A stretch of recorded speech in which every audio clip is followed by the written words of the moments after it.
Betting, the final frontier. These are the voyages of the Bet with the Best podcast. Its mission is to explore better ways to bet on races, to seek out new, successful players, and to boldly go where no podcast has gone before. The Bet with the Best podcast is sponsored by Amwager, an ADW built by horse players for horse players. Speed, power, and ease of use are at the core of Amwager. The platform is packed with features including live video, race replays, conditional wagering, and true odds, a predictive estimate of the off odds that will give you an edge. Amwager gives players the information and tools they need to quickly make anything from a win bet to a complex structured group of pick 5 tickets using the ABC strategy. With a rating of over 4.5 stars on Google, Amwager is a favorite among horse players. Sign up now at amwager.com to take advantage of the simplest sign-up bonus in the business, a 100% first deposit match up to $150. If you want to bet with the best, then you need an edge. You need Amwager. Welcome to milestone episode number 50 of the Bet with the Best podcast. Given that milestone, it's only fitting that joining us on the show is the man who was also the guest on episode 1. He's also the winner of the 2020 Breeders' Cup Betting Challenge, a managing partner of 10 Strike Racing, a member of the Jockey Club, and more importantly for this podcast, the chair of the Economics Department at Rhodes College and co-author of a recent paper entitled Measuring CAW Participation and Growth Through NYRA Pool Restrictions. That does sound very academic. Welcome to the show, Marshall.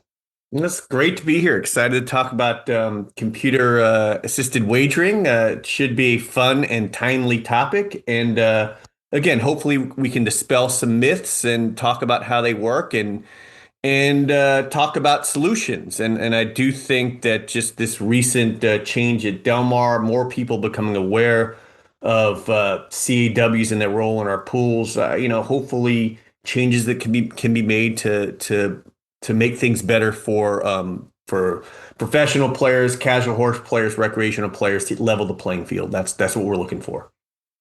Yeah, you certainly stepped into a firestorm with the release of your paper, at the timing of it right before the events at Del Mar.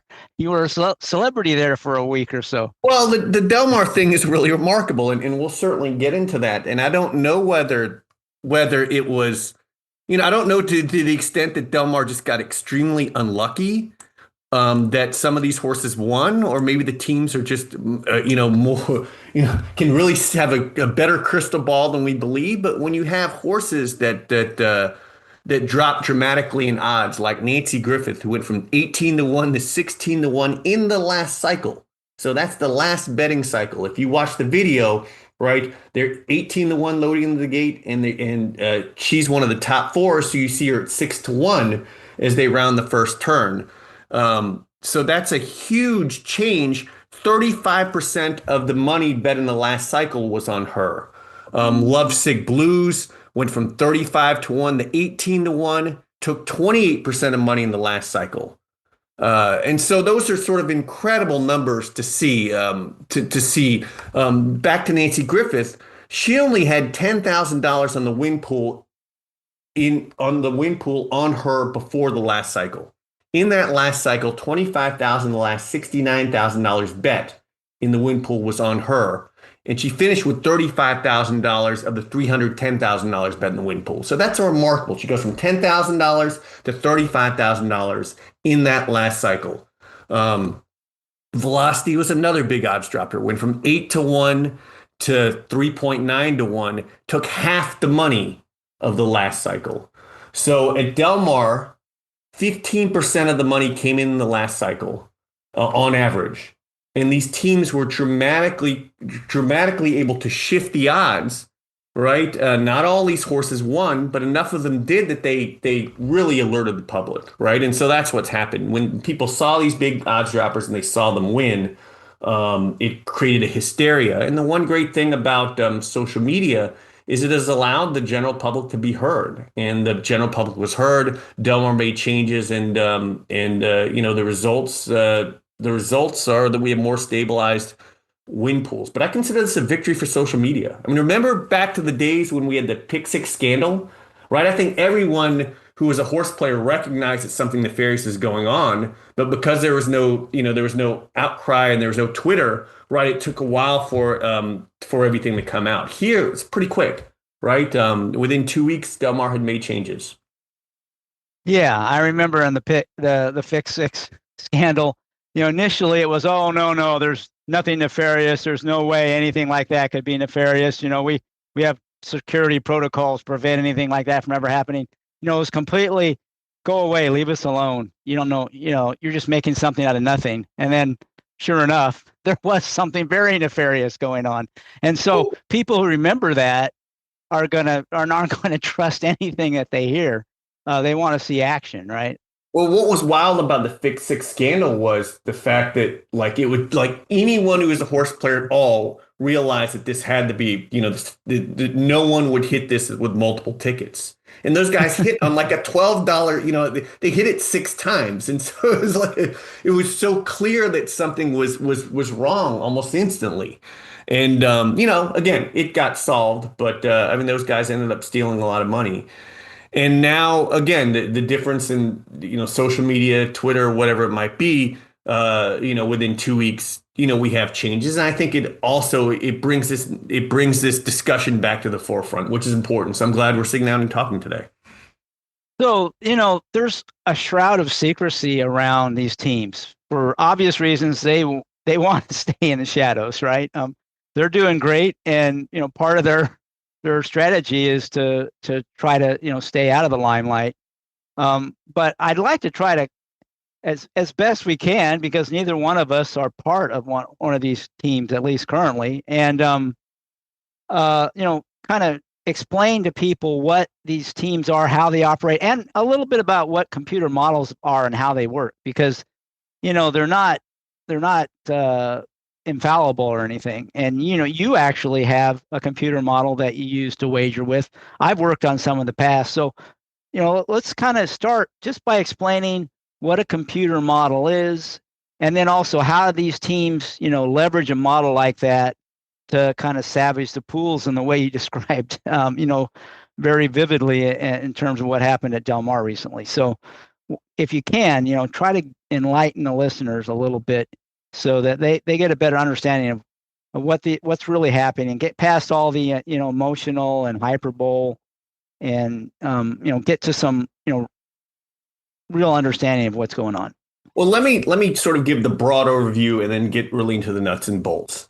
So what a computer model is, and what the teams are doing, is they're taking historical data on the races, sort of all the past information that we might see in the racing form.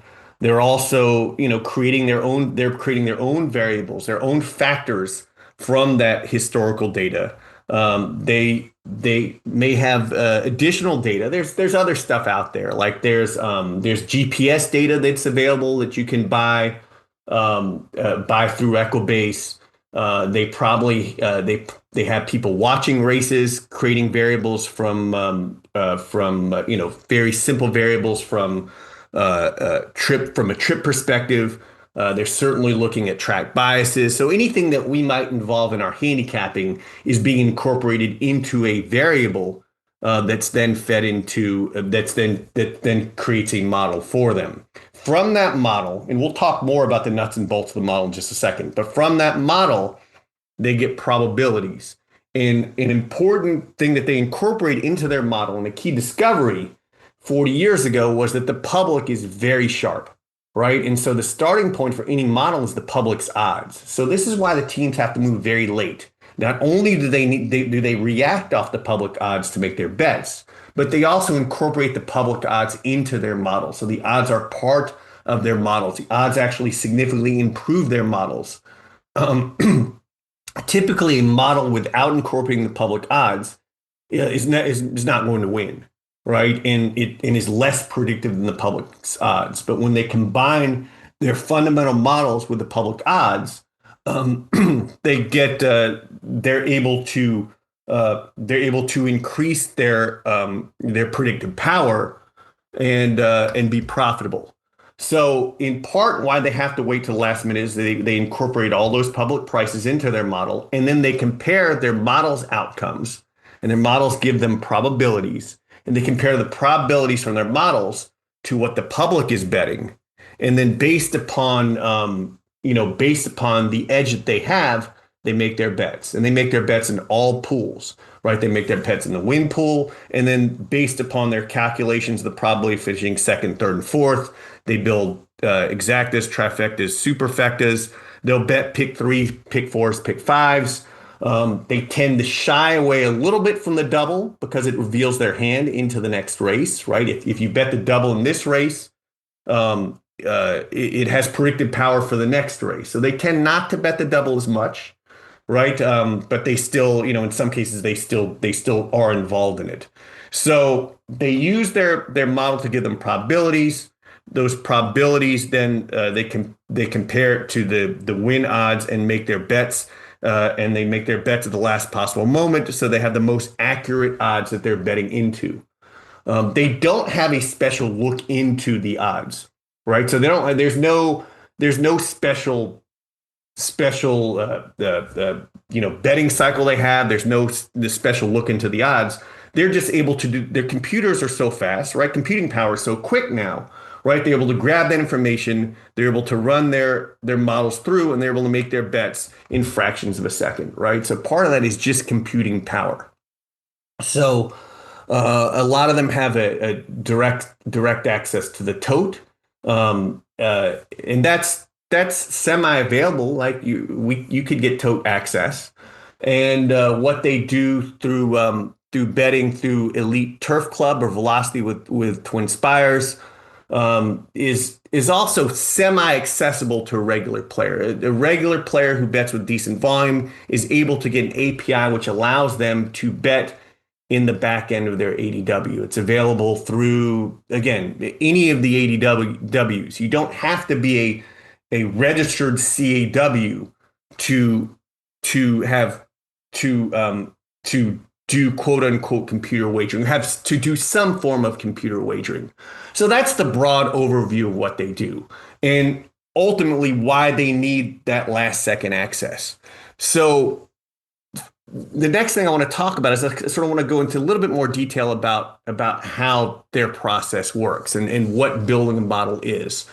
So the sort of founding paper on all this is a paper by Ruth Bolton and Randall Chapman from 1986. It's called Searching for Positive Returns at the Track, a Multinomial Logit Model for Handicapping Horse Racing in a journal called Management Science. And so it was the starting point, right? It was the starting point of computer modeling. And all it really is it talks about using regression techniques, in this case, a multinomial logit, but using regression techniques to handicap or analyze a race.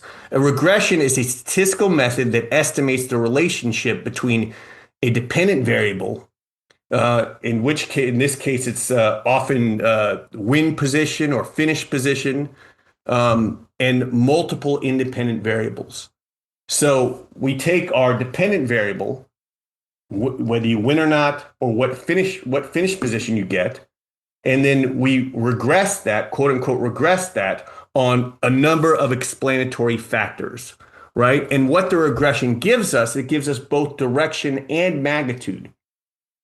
So, for example, if we use win as our dependent variable, does a horse win? And that dependent variable is called a dummy dependent variable. It's either 0 if the horse loses or 1 if the horse wins. Then what we get from our regression model is we get probabilities. So when we run our regression, we get probabilities based on historical data. So first off, we get a probability for each potential runner based upon the factors it has going into a certain race. Furthermore, from those characteristics, we get some sort of measure. So for example, suppose that weight is one of our factors in our model, that when we run our regression with win as our dependent variable, that we have all of these different racing factors, and one of them is weight.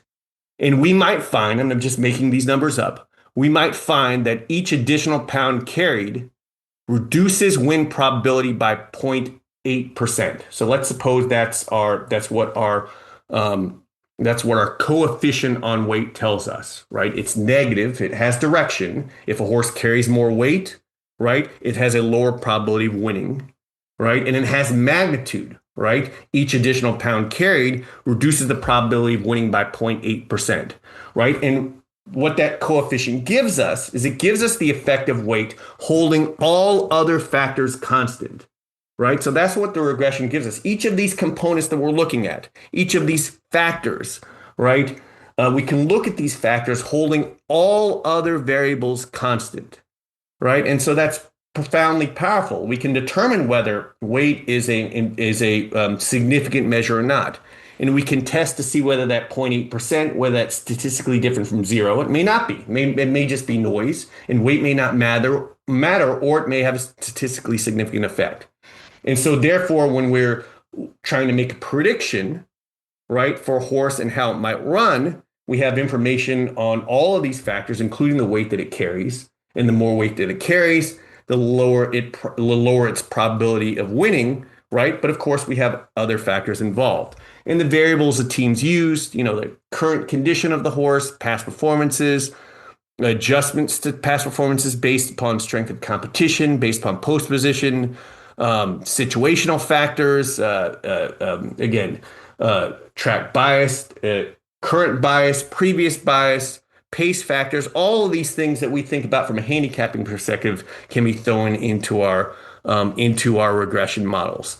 Now, a lot of these models in this paper refer to a multinomial logit, and a multinomial logit yields coefficients for each variable, and it predicts probabilities of finishing of probabilities for each entrant of each finishing position. So not just the probability of winning, but the probability of finishing second, third, and fourth. And that's relatively important because we're making a superfecta. Not only we're trying to figure out who's going to win the race, but we're trying to figure out who's going to finish fourth. And the probability of winning is quite a bit different, and it isn't necessarily derived from the probability of finishing second, the probability of finishing third, probability of finishing fourth. They're certainly interrelated, right? But there's not a perfect relationship.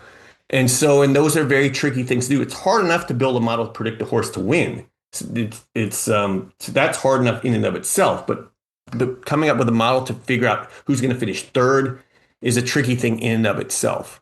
And so the teams have these models, these complicated models that they're always adjusting, always updating, always looking for new data, always looking for new variables. Benter, in his 1994 article, which is entitled Computer-Based Horse Race Handicapping and Wagering Systems, a report. So that's another key article. That's the article that talks about the importance of tying in the public odds. He had a measure which we now call Benter R squared, which measures the effectiveness of a model, the predictive power of a model. And it also measures the predictive power of really any probability. So this includes the odds. And so based upon data from 1988 to 1993, he found the public's estimates, the odds, explained about 12% in the variation in outcomes.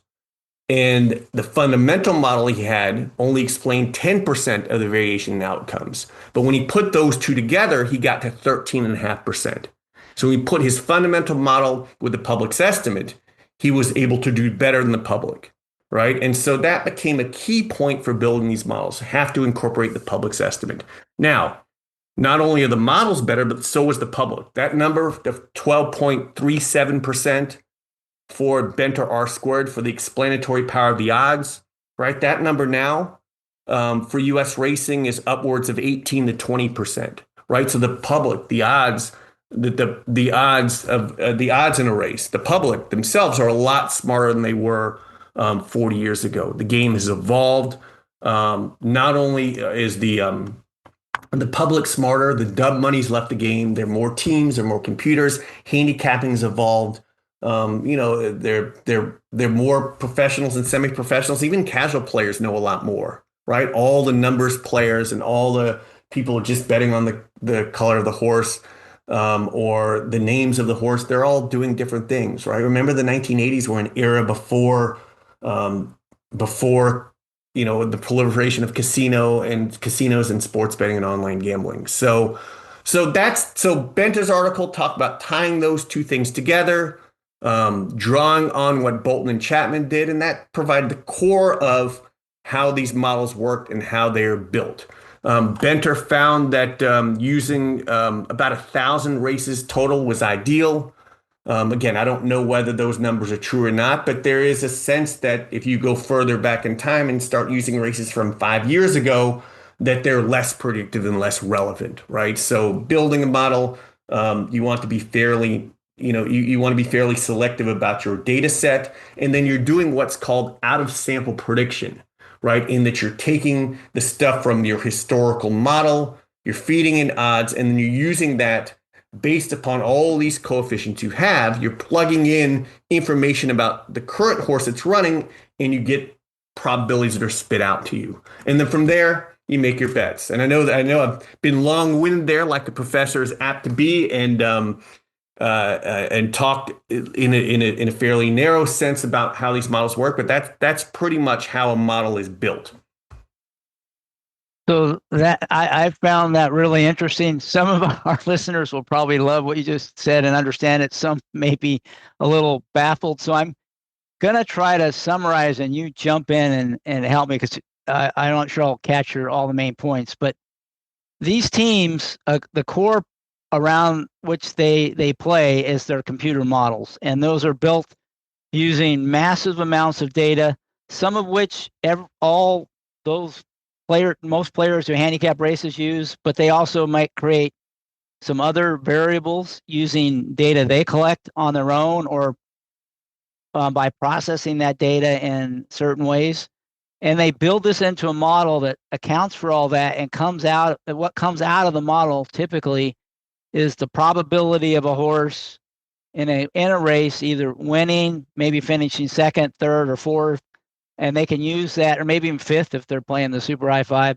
They use that information to craft their bets. And those models have gotten a lot better over time because computer power has grown, and the sophistication in which that people understand how to use computers has grown. And it started way back in the 80s with a couple of research papers where they were using fairly simple kind of statistical modeling. And Bill Bentner came up with his kind of taking it to the next level in terms of seeing that the betting public in a way is a model, and that model is really good. But if he used his model and that model and put them together, it's kind of like peanut butter and chocolate. You got a Reese's peanut butter cup that was even better than either one alone.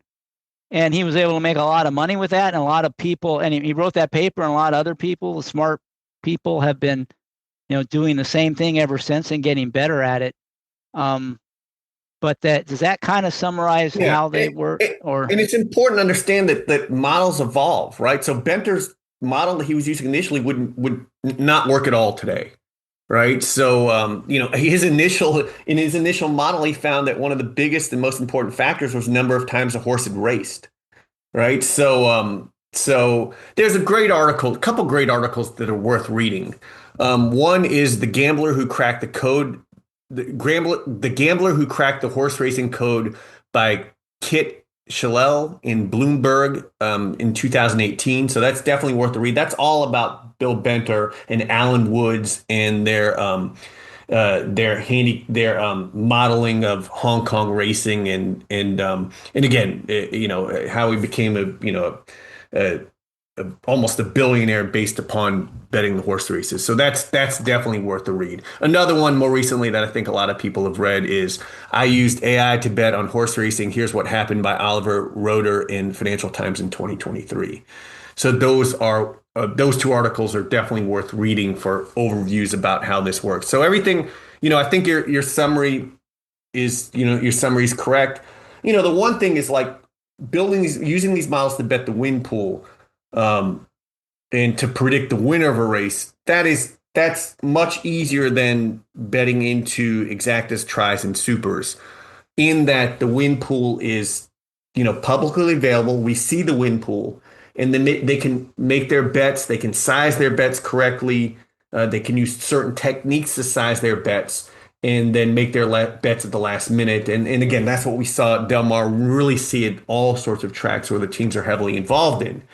But betting the trifecta and superfecta is a lot tougher, right? There is, they're not getting a look into tri and super payouts, and even if they did, it wouldn't be too helpful, right? Because superfecta payouts, they change so dramatically with so little money, right? So you would not get a lot of information from them in real time. And furthermore, it's hard to figure out whether it's hard to estimate how what a superfecta and trifecta pay. And so they probably spend a lot of time estimating what a tri should pay and figuring out where they have advantages. So they're looking at what the probability of hitting a tri would be based upon their model versus what that tri should pay. And then based upon those estimates, they're betting the tri and super. So those are very tricky things to do. Bet sizing is important. They use something that's called the Kelly criteria. That's based upon work by John Kelly at Bell Labs from 1956. It's a wealth maximization gambling strategy. It's fairly simple. It's just your bet size equals the edge over odds. So for example, if you get even money in a coin flip that comes up heads 55% of the time, that's a 10% edge. So you bet 10% of your bankroll. So that's how Kelly works. You just bet edge over odds. And so that's how they're sizing their bets when they have a big edge, like perhaps they did on Nancy Griffith.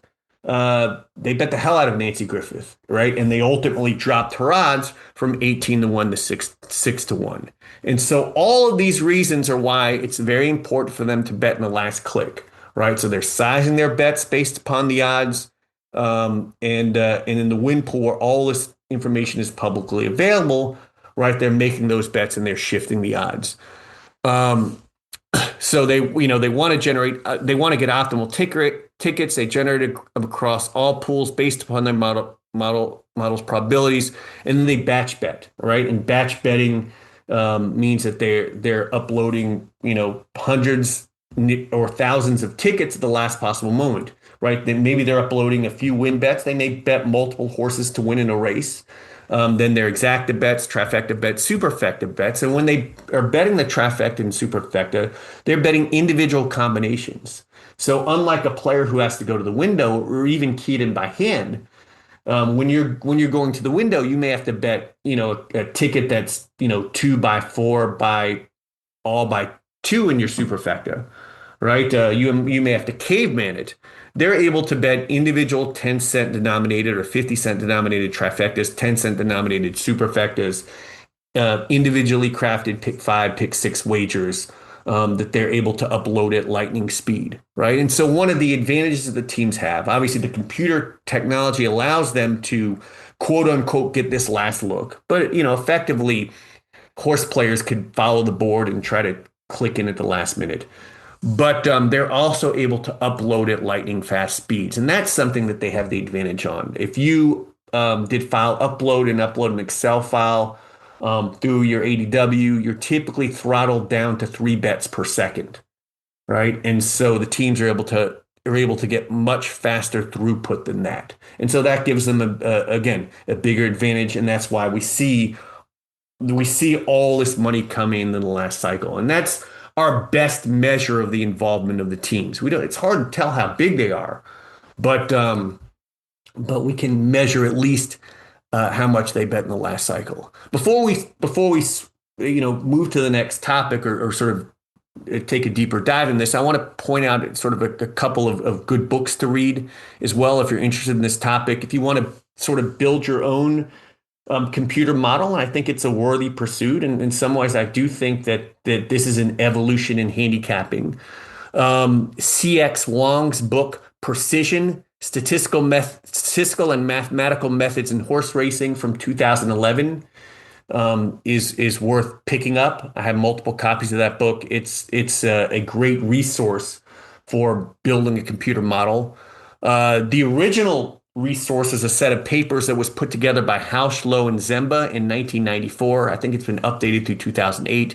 It's called The Efficiency of Racetrack Betting Markets. It's basically a set of all the academic papers written in economics, finance, and psychology on betting markets. So it's a broad overview of the literature, a broad overview of the literature. You can sort of dig around and probably find a lot of those important papers themselves. Again, you can look online and find Bender's paper or find that original Bolton and Chapman paper. And another book I really loved and is worth reading is by Steve Skeena from 2001. It's called Calculated Bets: Computers, Gambling, and Mathematical Modeling to Win. It talks about him building a model to bet on highlight, and it goes back in time. So it's a book about computer modeling in the 80s and 90s. He builds his computer model for highlight, and he has his that was back when there was call-in wagering. So you would have to call and interact with through the phone and key in your wagers. And he has his computer call into that call-in line and make his bets. And it's just interesting to follow. So it does a great job at talking about how modeling works, what a Monte Carlo simulation is, and kind of how the mathematics work in very simple forms. And it's about highlight, which is a cool parimutuel sport as well. So it's those are worth a read. The Skeena book is very accessible, so I would encourage anyone to get that book and check it out. That's great. I think some of the younger listeners, especially those that are, technically inclined or have already delved in models in the sports world and stuff, those will be great resources for them. So I want to go back to one of the things you said is I think it's really important, and that's how they bet, and understanding that they're betting to try to extract all the value they can out of all the pools they can, and they're not trying to make a big score. Occasionally that you might see a dramatic shift in the odds just because in their models price something dramatically different than the crowd was pricing it.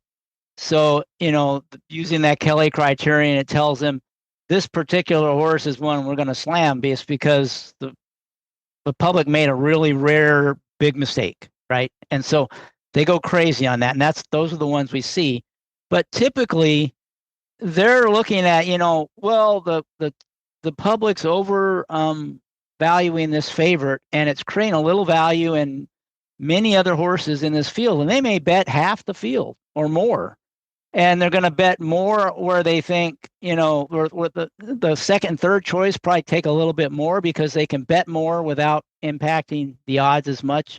And so they're like making multiple bets. They're betting just enough so they're not hurting their odds so much that they've eliminated all the value, but they're trying to get right to the edge and bet as much as they can and still maybe like break even. I'm not exactly sure what their targets are, but if they break even or lose a little bit, but then with the rebates, they're making a profit. They're just trying to maximize that long-term gain. So they're trying to churn as much as they can, but they're trying to extract value as much as they can. And that's where those, like you said, those multiplying all those multiple combinations on superfecta, the only reason they can do that and the reason why small minimums help them so much is certain combinations, if they bet more than once, for 10 cents, they might end up be over betting that. But by being able to go all the way down to a 10% bet, they can pick the kind of improbable combinations that still offer a little value and bet them for 10 cents. And then for the ones that are more likely that offer value, they might be betting those for $1 or $5 or $10 or $20. But they're making multiple bets into these pools, and just trying to extract as much value as they can. They're not out there trying to make a big score. Like if we find a big overlay or big underlay or big, let's just say in this case, a big overlay, we're probably not going to bet 3 horses, and we're going to probably bet the one we think is the biggest overlay. They're going to bet all 3, and they might even bet a 4 or 5 in that race if they think the favorite's getting way over bet. So I don't know if you can better explain, but that yeah. I think is really important that they understand, what the mentality is of their algorithms, in terms of the way they bet.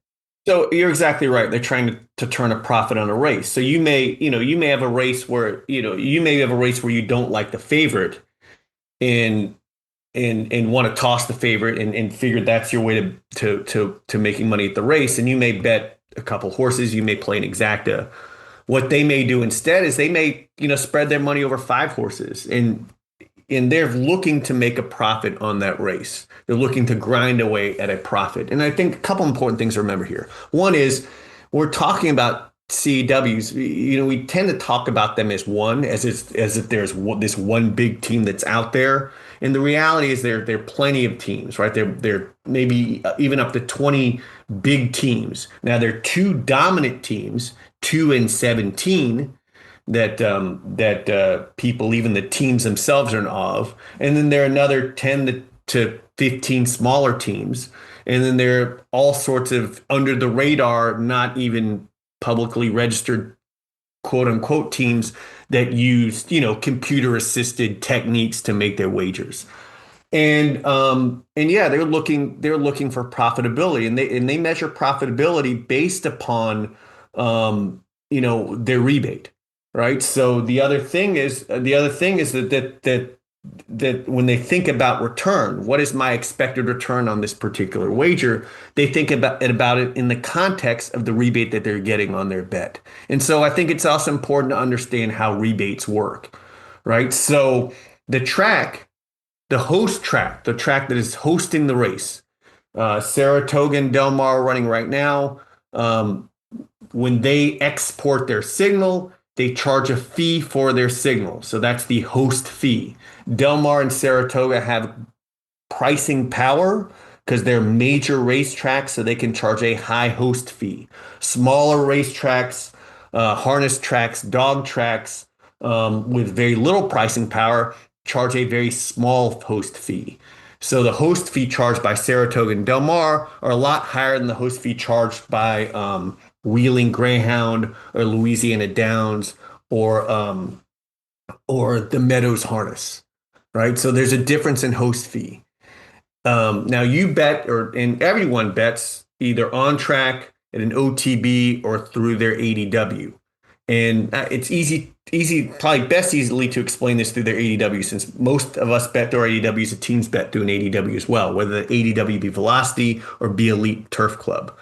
The ADW usually, right, when you make a wager, you pay the takeout, right, and if you're getting no rebates, right, then you get the track payouts, and that's pretty much it, right? So if there's if it's 16% takeout in the win pool and the host fees 10%, and then maybe there's another 2 percentage points for tote fees and Roberts fees and everything else involved, then the leftover 4% goes to the ADW, right? So that's what they earn on you as a recreational player.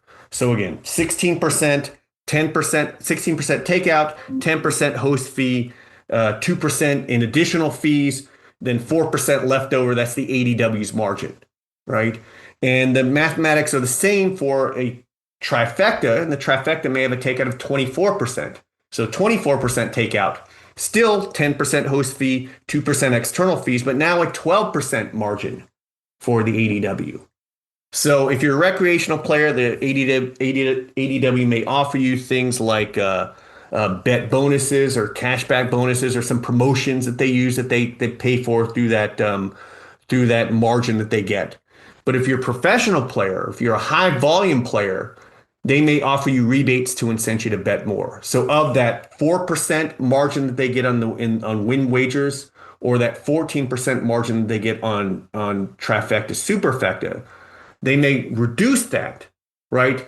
And to give you incentive to play more. So if let's say you're a professional player with high volume, maybe even a computer player, right? They may just hold 1% on you, hoping that you'll churn more. So in that case, right, 16% takeout, 10% host fee, 2% other fees, 1% hold by your ADW, you'd get a 3% rebate on win bets.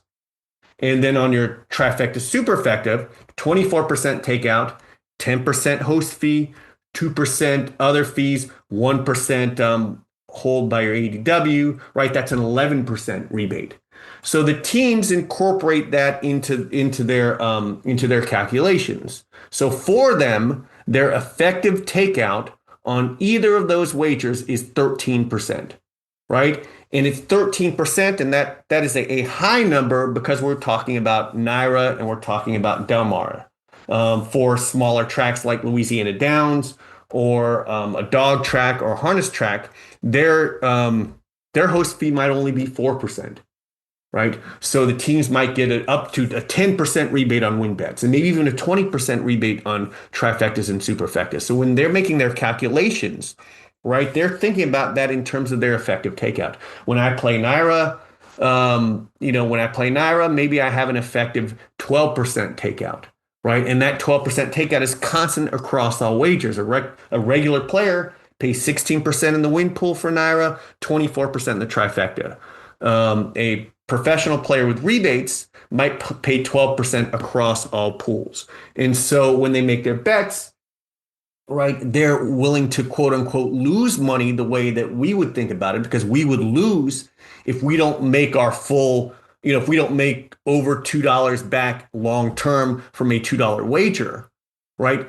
They may lose if without rebates, but with their rebates, they make money. So, I do see some things that read things where they're talking about that teams don't even try to win. That's incorrect, right? They just have a different bar that they're trying to hurdle, right? Their bar includes these rebates. And in reality, if you're in a state where rebates are accessible, and if you do any sort of wagering volume, it's something that ought to be pursued, because this game is impossible anyway, and it's certainly impossible in the face of 16 to 20 to 25 to 30% takeout, and with the teams on top of it with the odds shifting. Yeah, and I think it's important to point out that those rebates enable them to churn more, because now if let's say that they weren't getting the rebates, then they actually have to show a profit on their $2 bets to make money. I'm not saying that's not the environment they're in now, but let's just imagine that were the case. They probably have models that are good enough to, churn a profit, but they'll only be able to bet. They'll be able to bet a lot less, because if they bet too much, then their profit goes away. I mean, because of the nature of pari-mutuel wagering, their odds will go down the more they bet. So they're limited to how much they can bet based on the size of the pool and, what their target is. So if they have to turn a profit, then, maybe that example you gave at Del Mar, they would only be able to bet, half as much as they were betting with the rebate. Oh, that might be a bad example. Let's say into a superfecta where they're getting a big rebate, they might be only be able to bet like half as much and still actually turn a profit without a rebate. Now with the rebates, they can bet even more and still get that profit. So I think it's kind of important to show how that rebate increases their churn, which a lot of track executives love, because it makes their handle numbers look good, right? And they're probably getting bonuses based on that. And the reality is that, like, they are examples of they're examples of what happens when you lower prices, right? When you lower prices, it allows players to win.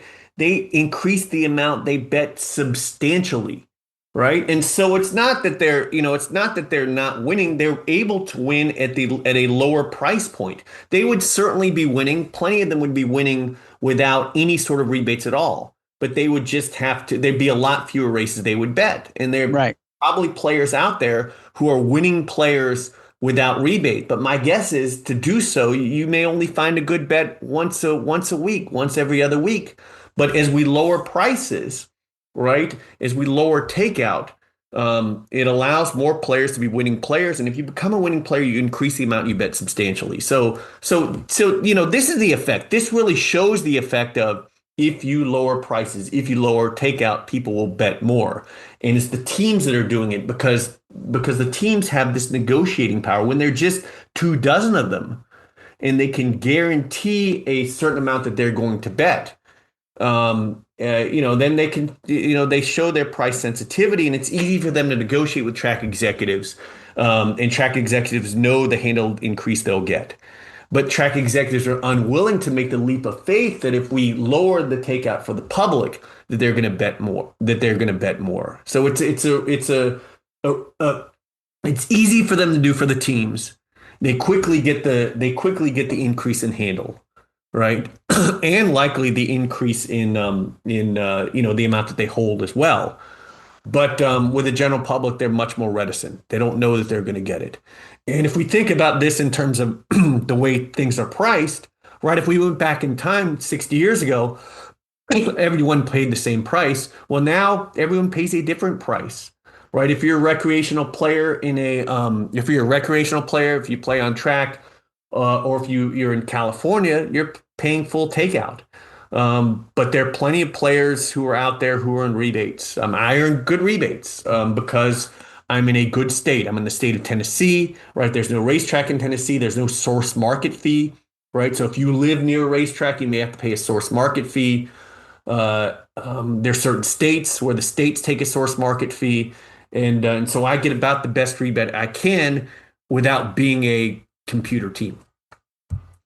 Yeah, and one thing I want to point out about the non-linearity of that, what you talked about, when players make a profit, they'll bet more.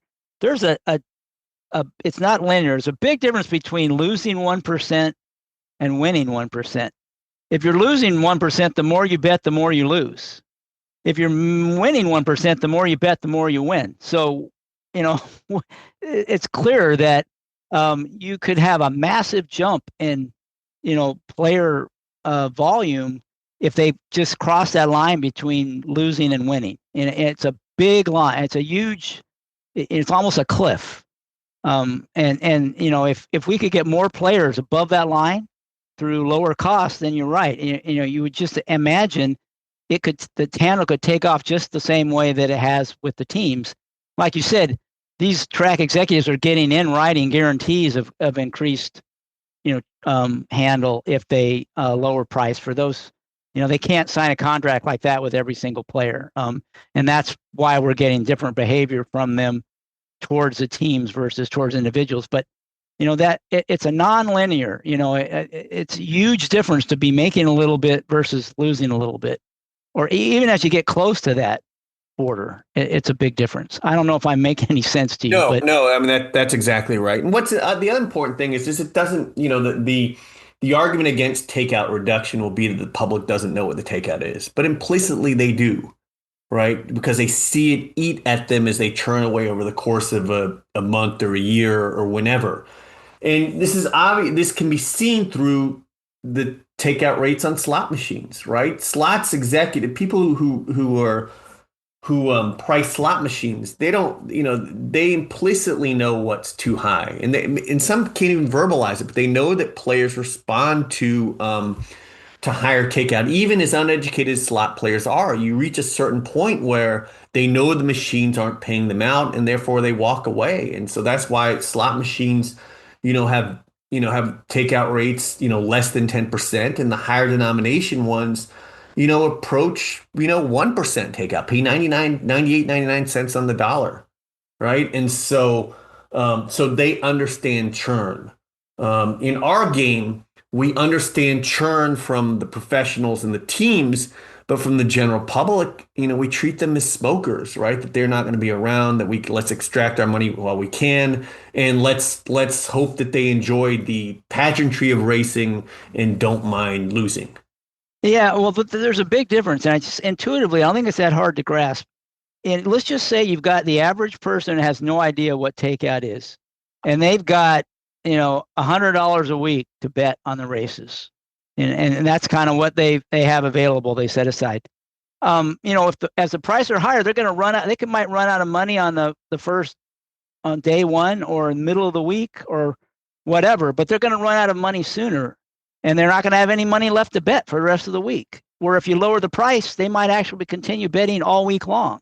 That they have no idea why their money's lasting longer. They haven't all of a sudden become a better handicapper or smarter at wagering. The price has gone down. And so that means that when they win, they're getting more back and they're churning that back through without any knowledge. I mean, it's sort of like Adam Smith's invisible hand. You don't have to know it's out there, but it acts on you and it affects your behavior. And so that's why, this argument that people don't understand, don't even know about takeout and they're not going to respond to it. They might not consciously, but it's going to affect the way they play, whether they know it or not.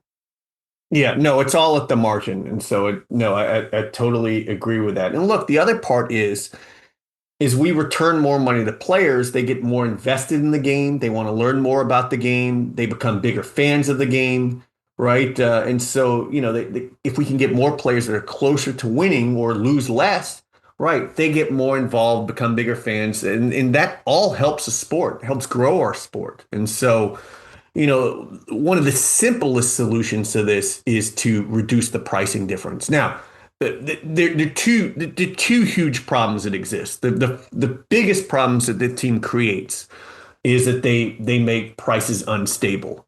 And so, we need to find solutions that stabilize prices. Naira, with what they've done in the win pool, and now Del Mar with what they've done in the win pool, stabilize win prices. Now, we still see fluctuations in exactas and doubles, right? But at least they've stabilized the most visible pool. And that's really important, especially in this day and age where a lot more people are used to fixed odds. We have a lot larger betting population. I mean, it's vastly different with the change in the Supreme Court decision. I know that people have been betting sports for decades, right? But the legalization made it so much more accessible to people, and everyone now thinks in terms of fixed odds. And so the pari-mutuel system is a wonderful system, but it was never meant to be played the way it's being played by these teams, to where the odds are fluctuating. Pierre Auler in the 1860s, it was a perfumer in Paris, and he invented the pari-mutuel system to take away risk from bookmakers, right? Bookmakers face risk, right? We don't necessarily always understand that if you run a book, right, you can get stung if your book is unbalanced. And so we always, hear stories about Vegas got caught the wrong way in the Super Bowl. They should have, a lot of money came in on the Giants plus 17 against the Patriots in the Super Bowl, which the Giants went outright, and the sports books lost a bunch of money. Well, in the pari-mutuel system, with the exception of minus pool, that can't happen. But the pari-mutuel system requires that prices are stable. And in the olden days, when people had to bet through the windows and then had to watch the races out front, there weren't people there betting at the last money and shifting the odds. Certainly one large bet could do it, and maybe someone would orchestrating a betting coup would wait at the window and make one large bet, but it fundamentally wasn't being done, right? But now with the computer technology and the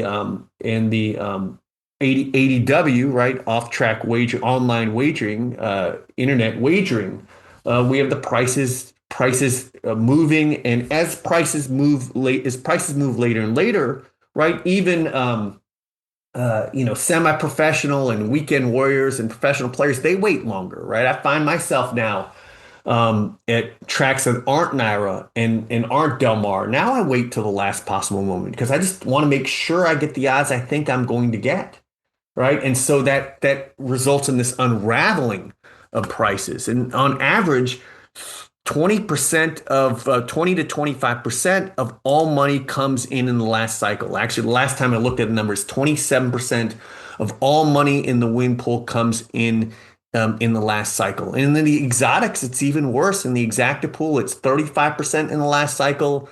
In the trifecta pool, it's 36%. And so, and that's overall across tracks. Certain tracks are better than others. You look at a track like Mountaineer. Mountaineer has half their money coming in the last cycle. And so, prices at some of these smaller tracks never really converge. There are about a third of tracks where they're better off not even showing the odds. They're better off showing imputed doubles than showing the odds because the odds are so unstable. And that's the thing that needs to be solved. That's the fundamental. And the next thing that needs to be solved is the pricing difference, right? If we can bring down the price on recreational players and weekend warriors, I think that would make a big difference. Especially now that we're competing against other betting entities, right? In the 1960s, all we had was the racetrack to bet, and Las Vegas and Atlantic City and the New Hampshire Lottery. but now there's just gambling everywhere, and we're still priced for the recreational player like we're the only game in town. Yeah, and the other thing, we talked about it some, but just to bring it back, is the perceived lack of integrity with the tote system. The way it's now, because the tote system is sort of outdated. It's slow to cycle those last second bets.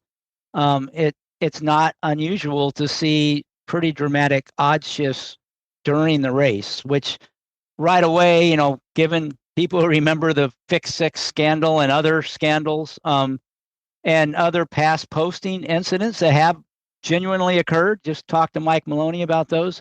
They're thinking, well, here it is again. They're betting after the race started. It's past posting, and when in fact, probably in most, and I won't say all because there's always a chance that that is happening.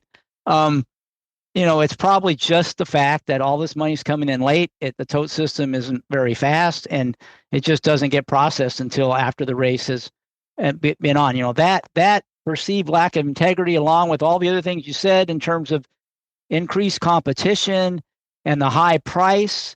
You get new players who think they're skill-based gamblers and that they can beat this game. They might say, well, this game looks unbeatable the way it is, the way it's priced, and with all this shenanigans going on. I'll stick with sports betting or some other form of gambling.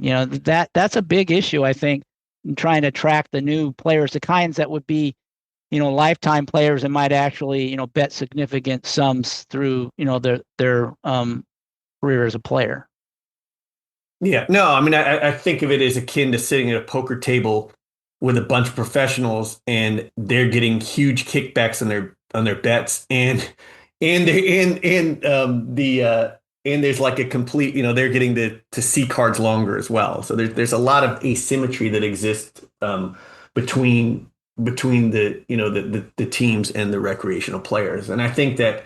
Look, the odds movements, they scare away recreational players, and it's hard to explain to them that the odds that are posted aren't where they're going to converge. You can't sit there and explain to them this is the way the pari-mutuel system is, because they're coming from a world that is fixed odds. And I consider it one of the great tragedies that we walked away from exchange wagering 20 years ago. I really do think that if the industry had decided to get behind exchange wagering and it had pushed for that to replace the win pool, then it could have been a win-win situation. The teams would love to be able to make market, right? They'd be able to help make market, so they would win at that end, and we would get our fixed odds betting. Plus, you could start exchanges for things like the Derby or Breeders' Cup right now. And you would get a further look into each of the races, because there'd be exchanges for not only the first race at Saratoga, but also the 8th race and the 10th race. You could use that information to help build your multi-race wagers. So there was concern about people betting against their horses, and this is the argument that was made that people would bet against their horses, lay their horses, and then hold them. And I think that given given that given the information we'd have, and we'd be able to track stuff like that I think that was a sort of ridiculous fear, and I really think that could have been one thing that could help solve the problem, and give us fixed odds as well. I'm dubious of fixed odds overall, but I've decided that we should probably have fixed odds in the U.S. for horse racing, just for price discovery, just to help people identify where the win pool is going to go.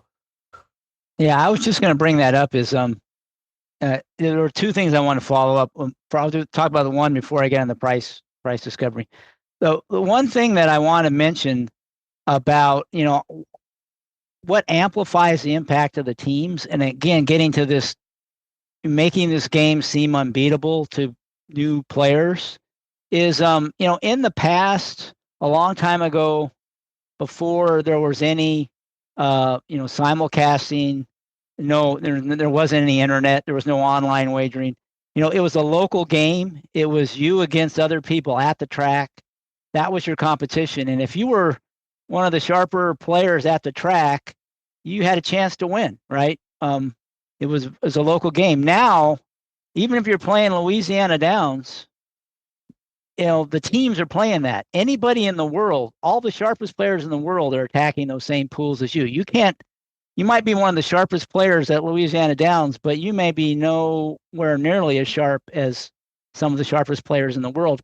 And that's what you're up against in every pool, at every track, on every day. I mean, that's the difference between the game in 1970 and 80s and the game today, is every bet you make, you're going up against the best of the best in those pools. And the people who can't compete, like you said, the casual money is kind of all left to other forms of gambling that didn't exist then either. So you've got these much, much sharper pools that you have to compete against. And if you think not only are you playing against all the best players, but they have huge advantages over you in terms of price discovery and price, what sane person would think this is a beatable game when they're first getting started?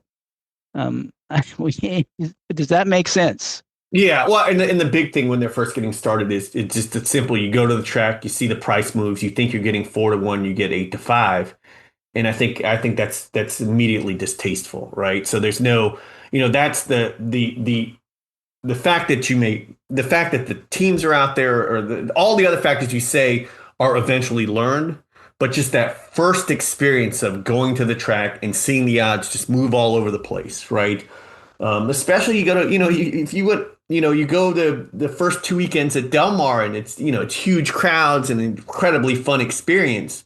And it's just soured by the fact that, you bet a horse at 18-1 and get 6-1. Now, the reality is, with fixed odds or with price discovery, that horse is probably never going to be 8-1, 18-1, right? May have not been 6-1, but certainly was never going to be 18-1. So I think that's another sort of misnomer, is that the teams are pushing prices to their efficient levels, and by making them bet early or by having fixed odds out there, that horse is not going to be 18-1 in a fixed odds market, right? But if it's 10-1 or 8-1, it's going to allow the public to discover the fact that that horse is going to be a lower price, and therefore that horse would get bet earlier in the win pool at Del Mar and come down to a number where, it changed from 8-1 to 6-1. It's sucks, but it's not an unusual change in the last cycle.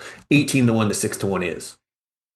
Yeah, and I think this whole idea of price discovery is a really good one, in that going back in time again to the 80s, everybody had to do price discovery, but it was real easy. You just walked up and looked at the tote board a few minutes before the race, and you knew what the price was going to be, or something pretty close to it. That's all you had to do. Now, they might not have thought of that as price discovery, but for them, it was like, okay, what odds am I going to get on this horse? That's price discovery. And it was real simple, because the tote board told that to you. That was the beauty of pari-mutuel wagering back then, before all the craziness that we have today. It gave you a pretty good indication of the price. There was always times where there might have been, some chicanery going on, but typically, horse is 4-1. You go up there and bet a few minutes before the race, and at the end, when the race is over, the horse is still close to 4-1. It might have went up or down a tick, but it's close. Today, you don't have that. Not anywhere close to that. And so now I think if you want to be successful, you have to start spending more time on price discovery. That's an important part of the game. You have to have an idea of what your price you're going to get in order to be able to really uncover value. And I think that's a place where, you have to adapt, you have to learn, and players have to get better at that. That might be something that they never paid attention to in the past. I think that has to become part of your game, and we'll get into this going forward. If you want to be successful, is you need to understand ways to discover that price or estimate that price beyond just looking at the tote.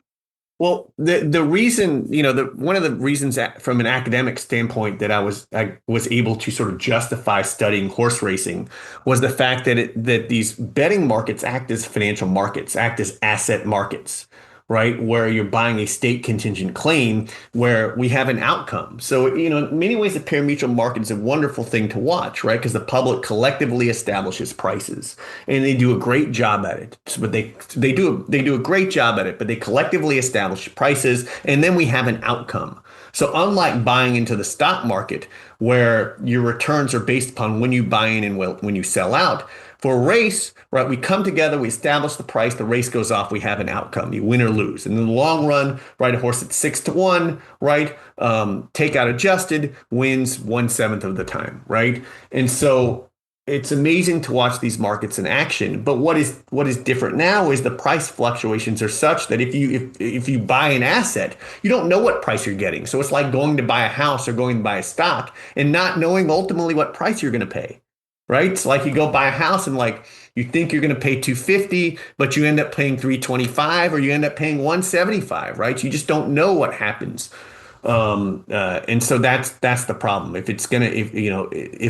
we're going to make it work, we have to stabilize prices. And that's the starting point. And that's what the solution at Del Mar and Naira does. Now might teams start sneaking in through the back door I guess it would be through the front door, right?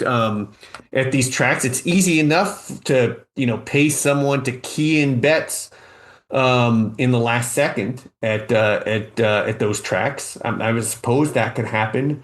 So far, it hasn't really happened at Naira. The prices seem pretty stable. It's a pretty big hurdle to overcome. But it certainly can happen. That's still a flaw in the pari-mutuel system. But again, the price discovery is key, and the win pool is the key place to start. And I'm hopeful that other tracks will move in the same direction, right? That we'll get to the point where all major tracks, limit team participation in the win pool to keep prices stable.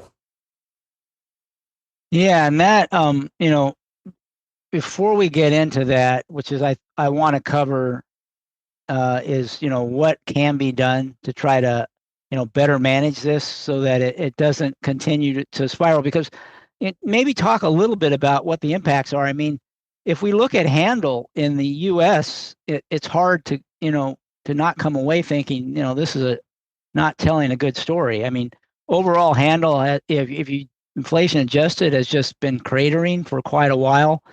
And that's at the same time that we know that the amount of money in the pools from these teams is going up. So, the conclusion you have to draw is all the other sources of, handle are really declining rapidly. I mean, I don't know what sort of numbers you've got. I know I've seen some of the things you brought up, but I mean, what kind of an estimate of, of handle going up and down, and how much of it is CAW and how much is retail handle decline? And is there anything you've got in that regard, just to kind of give people a sense for, what the trends are over the last 10 or 20 years? So that's what we don't know, right? And I think Pat has written some good stuff to try to estimate team sizes. I've heard anywhere from 15 to 30%. So what is interesting is we hear that, there's a lot of people who de-emphasize the teams. They aren't that big, right? They don't have that much of an effect. But then on the other hand, they'll say, well, if we cut the teams out, then wagering will crater, right? So it can't be both ways. They can't be very small and yet everything would collapse if they go away. So I don't know the answer. I also don't, I feel like what has been destroyed in all this has been the middle market, right? So that what we're losing is a lot of longtime players who, were six to seven figure players are slowly dropping out of the game. In part because of the odds fluctuations, and in part because of the increased competition. Now, wagering has always been survival of the fittest, and the teams in some ways represent an evolution in horseplay, just like all these other handicapping methodologies, right? Speed figures in the 1970s and 1980s came about and changed the way the game was played. Trip handicapping, the pace handicapping, the Sarton methodology, all these are evolutions in the game that made the market more efficient and rendered some horse players obsolete, right? And in some ways, this model handicapping has done the same thing.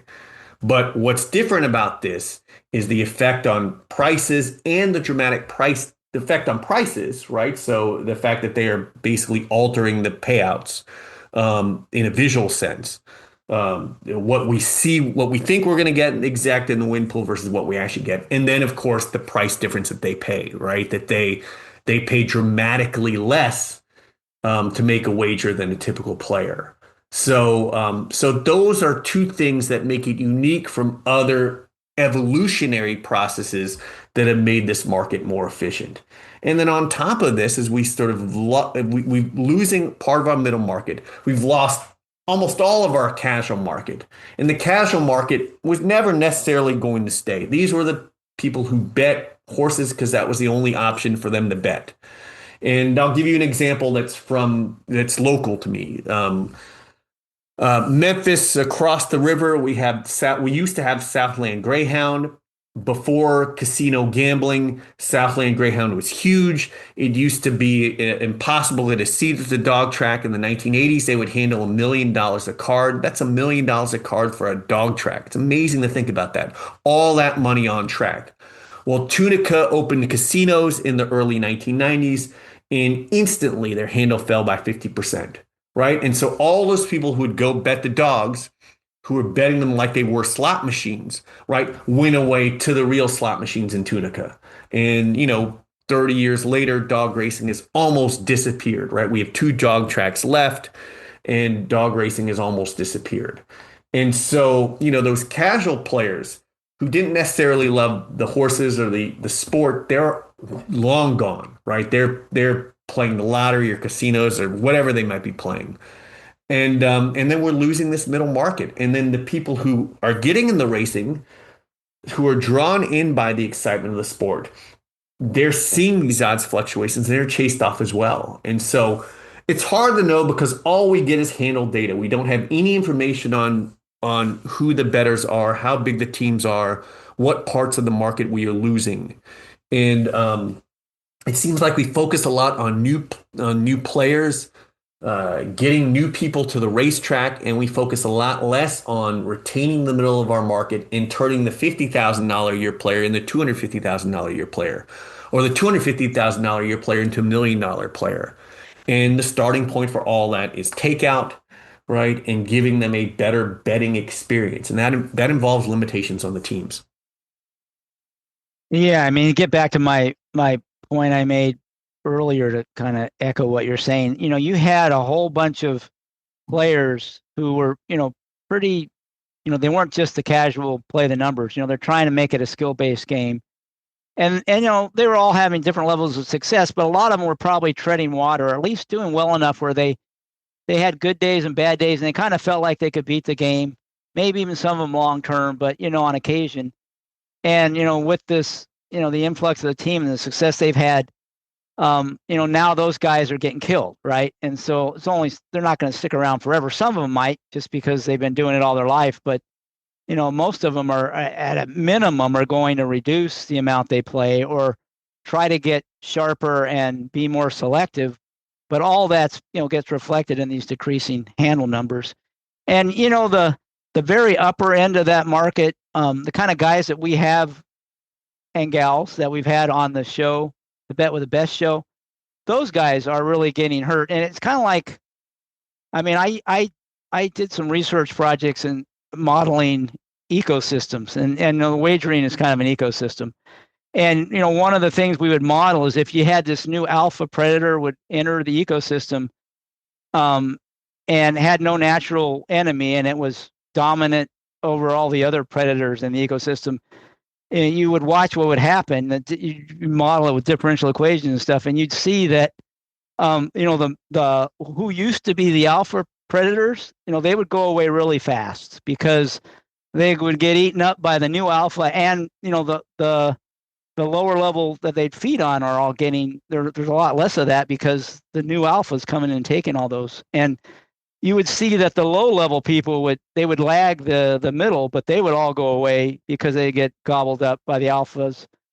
and the alphas would really grow to a certain point, and then they don't have any food source left, and they're just feeding on one another. And then, depending on your initial conditions and constraints and stuff, the long term might be there's nobody left, or maybe it'll come back eventually, and some of the other populations will grow. But I mean, I see a lot of parallels with what's happened here, in the wagering ecosystem. And worst case is it'll end up being computers against computers, and eventually, they're all gonna, there might be one person left standing, but if they don't have anybody to bet against, they can't make any money, right? Well, the other part of it is that we're looking at it from the fact that it's sort of teams and regular horse players, but the reality is there's a pecking order among the teams, and so they're teams that are better than other teams, and as the best teams get better, and have more resources at their disposal, they're making more money, so have more resources at their disposal. They start to displace or absorb some of these smaller teams, and so it really could be, winner take all, right? There could be just ultimately one or two giant teams that dominate the landscape. Another, if we sort of, and I think we've done probably plenty of this, but just want to take one last look back in time. There used to be what was called a favorite long shot bias, where the public would tend to overestimate low probability events, and it tends to be pervasive even outside of horse racing. The public might overestimate the probability of getting hit by lightning versus underestimate high probability events. And in horse racing, that manifests itself into under betting favorites and over betting long shots. And so if we sort of any of the past research studies, if you go look at past research studies on betting markets, the initial studies were that there's this anomaly that exists, this favorite long shot bias that exists, where you can almost be profitable betting favorites. And that persisted up until the 1990s. And now it's clear that the teams just pound favorites, right? Especially, if we think about what the teams might do and where the money tends to flow, it flows aggressively towards favorites and aggressively towards early speed. And so, looking at races now, and part of it's because of the condition books, right? But part of it is because of the fact that favorites are now heavily bet. We see a lot more races of 2 to 5, 3 to 5 horses that just get pounded, where we just wouldn't see that in the past, and that's made racing a lot less interesting as well. And look at harness racing. Look at how many of their races you'll see 2 to 5, 1 to 5, 1 to 9. Yeah, I think harness racing for thoroughbred racing is sort of the canary in the coal mine. If you want to see what we're heading towards, kind of spend time around the harness game, and from a betting standpoint, and that's kind of where we're headed, I think. And that's a good example. It really is. Yeah, I mean, and they, their odds are a mess as well. So it just, it's sort of the same, sort of the same way. Yeah, and well, we'll talk about that. I think this is a good place to pause for part one of the discussion. We've kind of hopefully educated people a little bit on what these teams are and what computers models are, and how they operate, and why their success has led to some problems that haven't been very well managed, at least to this point. And then I think we'll focus part two really talking about, okay, now given where we are today, what can the industry do to help make things better for the industry? And then also, what can players do even now to try to, better compete in this new world that, is definitely, as we talked about, very, very different than it was when some of us started, some of us older players, first started. So I want to thank you, Marshall, for coming on and sharing your insights for this part one. I really look forward to part two of the conversation. But until then, for all you listeners out there, may you all boldly go where no horse player has gone before.